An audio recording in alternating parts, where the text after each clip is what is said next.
Obrigado, vereador Camilo. Obrigado. Tinha pedido a parte.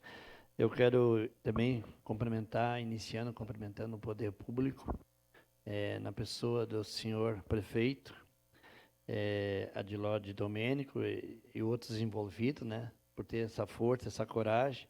Cumprimentar aí a SEMA na pessoa do seu Osório. Cumprimentar o Henrique, cumprimentar a Luzia, o Paulo, que receberam nós tão bem quando foram mostrar a área. Achamos ideal aquela área que foi destinada ao Parque Animal. A gente percorreu toda a área, junto com outros vereadores, uma área ideal, uma área bem próxima aqui, uma área fácil de acesso, que fica aí na estrada que vai para Caravaggio.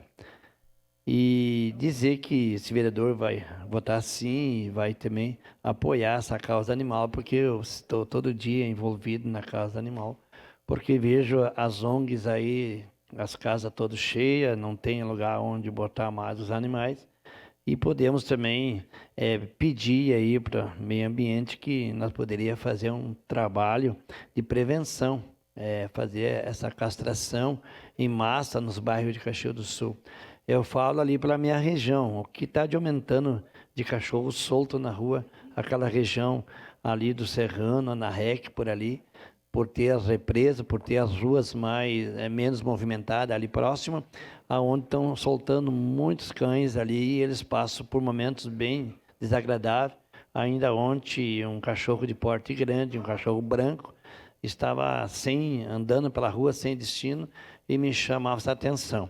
Então, nós vamos trabalhar na prevenção, vamos fazer essa castração de animal em massa nos bairros para que nós possamos reduzir um pouco, mas parabenizo todos esses que estão envolvidos nessa causa animal. Parabéns a vocês da SEMA e com certeza votarei sim para que nós possamos resolver, amenizar um pouco dessa causa animais. Obrigado, vereador. Obrigado. Camilles. Senhora presidente, colegas vereadores, em primeiro lugar, eu gostaria de agradecer a Eliane, peço uma parte, vereador, diretora legislativa, as comissões CCJ, SEDUT e Controle Orçamentário pela rapidez que andou esse projeto na Câmara e nas suas comissões.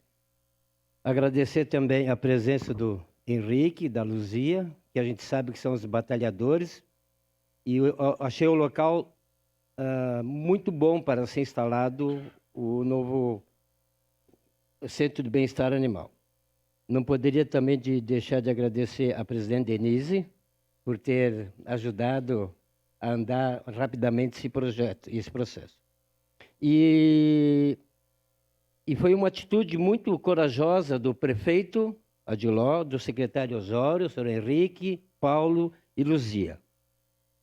E vamos tentar acabar com esse problema que vem se arrastando há muitos e muitos anos. Eu queria cumprimentar até pela coragem da SEMA, e eu torço que seja inaugurado ainda nessa administração, porque vocês merecem o trabalho feito até hoje. Muito obrigado. Vereador Camilo Zapata.